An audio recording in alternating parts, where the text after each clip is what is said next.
Alors, on va vous présenter une deuxième technique de relation d'aide qui s'appelle l'universalisation. Je vais laisser Caroline nous définir c'est quoi l'universalisation.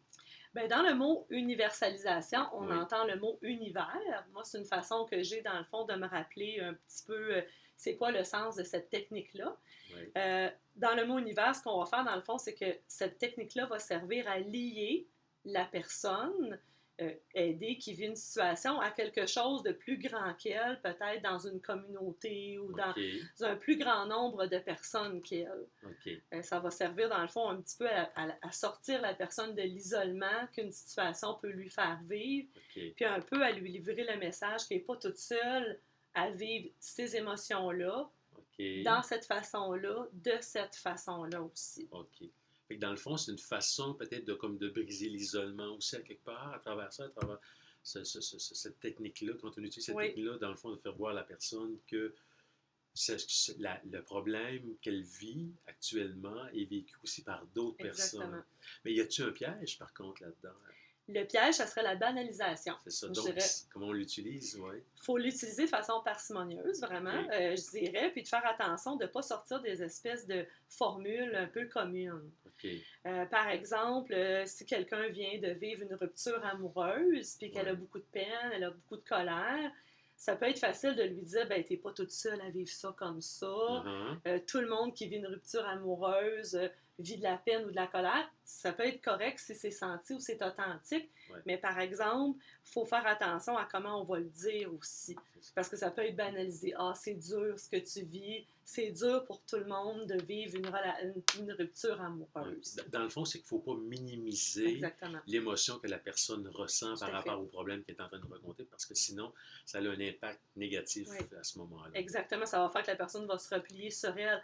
Même au contraire, on ne veut pas minimiser ce que la personne Non, vit. On veut même prendre une loupe et lui dire, regarde, ce que tu vis là, c'est normal. c'est ça. Il y a une forme de normalisation, je Qu'on fait dirais, à travers aussi, ça. au travers de l'universalisation, de dire les circonstances dans lesquelles tu te retrouves. Il y a d'autres personnes qui vivent les mêmes émotions, puis il y a du commun dans les émotions que tu vis Parfait. avec d'autres personnes. Tu n'es OK. pas toute seule à vivre C'est ça ça. comme ça. Donc, ce n'est pas nécessairement de dire à la personne ce que tu vis là, c'est normal. Non, C'est pas ça. C'est aussi dans le fond de lier à l'expérience que tout à fait. d'autres personnes vivent, qu'elles traversent comme cette personne-là. Exactement. Ouais. Comme par exemple quelqu'un qui vit un deuil Oui. peut traverser ce deuil-là, on le sait, ou vous le saurez, les élèves, qu'il y a des étapes dans le Vous deuil. allez voir dans le cours de Juliane en psychologie. En psycho, si c'est Mhm. pas, je sais pas c'est quand tu vois ça, mais qu'il y a, admettons, le déni, la colère, la tristesse. C'est ça. Puis à un moment donné, c'est juste de sentir de, ah, OK, je vis ça, Oui, il y a un sens à ce que je vis parce que je ne suis pas toute seule à le vivre de cette façon-là. c'est Il y a ça. une espèce de sentiment de communauté, à la limite. On peut C'est dire, ça. ben, les personnes endeuillées, c'est un chemin par lequel elles doivent passer, admettons, le sentiment de colère, le Oui. déni ou ces aspects-là là, du processus. OK. As-tu un autre exemple que tu pourrais nous donner sur l'universalisation?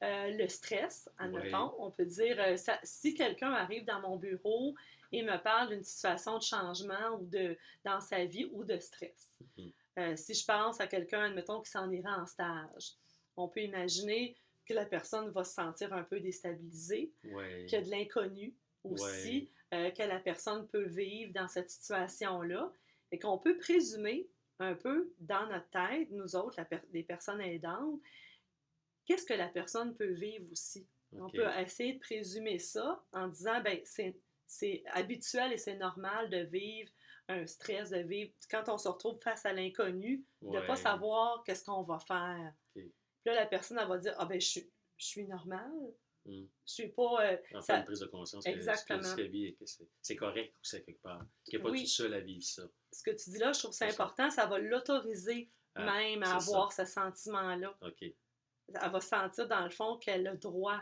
de vivre ce stress-là aussi, OK. par exemple, là, je dirais. Parfait. Ou quelqu'un, par exemple, qui a vécu, qui vit une peine d'amour, tu sais, toutes Mhm. les émotions autour d'une peine d'amour, tu sais, la tristesse, Oui. le fait de se sentir isolé, d'avoir été délaissé, trahi parfois, Mm. ce sont des sentiments qu'on va retrouver souvent pour des personnes qui vont vivre des peines d'amour, là, surtout quand Oui. tu as été laissé par une autre personne. Alors, c'est une façon aussi, peut-être, d'expliquer aussi à la personne que dans l'universalisation, que ce qu'elle Mhm. ressent comme émotion, des émotions qui sont comme légitimes, qui font partie de la Oui, peine qu'on peut ressentir quand quelqu'un oui, nous a laissé tomber, par exemple. oui. Ce que tu dis là, légitime, c'est important aussi. Ce qu'on a dit tantôt, autorisé aussi. C'est ça. Quand on se sent autorisé, puis quand on sent que c'est légitime, qu'on a le droit de vivre cette émotion-là, ça ouvre aussi en dedans de soi, puis ça nous permet de cheminer. Puis je pense que c'est important aussi que la personne le sente. OK. Je ne sais pas si tu es d'accord avec moi, mais moi, je trouve que l'universalisation, comme personne aidante, ça nous prend quand même beaucoup d'empathie Hum, pour comprendre ce que ouais, l'autre vit, ouais. puis essayer d'aller voir si, dans notre compréhension, ça peut faire du sens pour elle. Pour la personne, Oui, c'est effectivement. ça. C'est qu'on se met dans la peau de la Exact. personne, dans ses bottines, pour lui démontrer encore une Oui, fois qu'on l'a oui, compris, on comprend bien, sans nécessairement dire je te comprends, oui, là, mais plus qu'on le démontre finalement notre oui. compréhension. Puis comme tu le mentionnais Hum, tout à l'heure, en liant l'expérience aussi de la personne à l'expérience de d'autres personnes qui ont passé les mêmes étapes que cette personne-là, sans encore une fois, comme tu le mentionnais, banaliser, oui, minimiser, surtout pas minimiser les émotions que la personne peut ressentir par rapport à la difficulté qu'elle nous exprime. c'est ça qu'on veut. C'est bon. Alors, Merci. ben, je te remercie, Caroline. Merci, Alors, Serge. bonne suite pour les suivantes capsules. Au revoir. Bye bye.